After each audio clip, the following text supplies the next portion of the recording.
现在卖的吐司是真的贵，你有没有发现一袋差不多4片就能卖到差不多20块钱？想想看，吃一片吐司比吃一个猪肉包子还要贵，所以呢，还不如自己在家做。今天懒妹儿就要跟你分享吐司的做法。先往揉面盆里倒入75克的高筋面粉，加45毫升的清水，倒入3克酵母，开启揉面模式。当然了，你也可以选择用手揉面，只不过过程会比较累。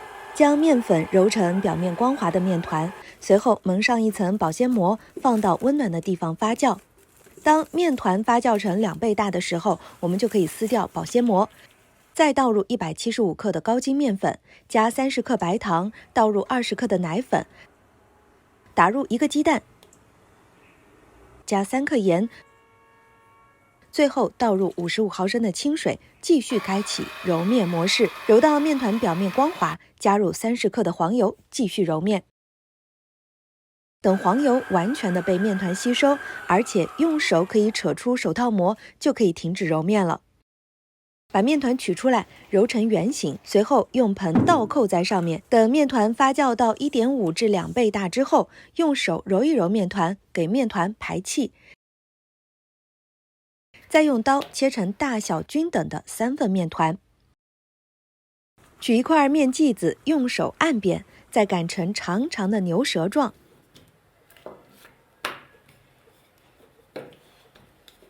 从一端将皮子卷起来，3个面团都是同样的步骤，往吐司盒内壁6面都抹上一点黄油。将卷好的3个吐司卷放入吐司盒当中，3个吐司卷隔开一段距离。盖上顶盖，继续发酵。等面团发酵9分满的时候，放入提前预热好的烤箱当中，上下火烤20分钟左右。烤好以后取出来，倒扣脱模。这个吐司怎么样？是不是跟店里卖的一模一样？吐司还可以拉丝哦，特别的松软。喜欢吃吐司的朋友，快收藏转发给你身边也一样喜欢吃吐司的朋友吧。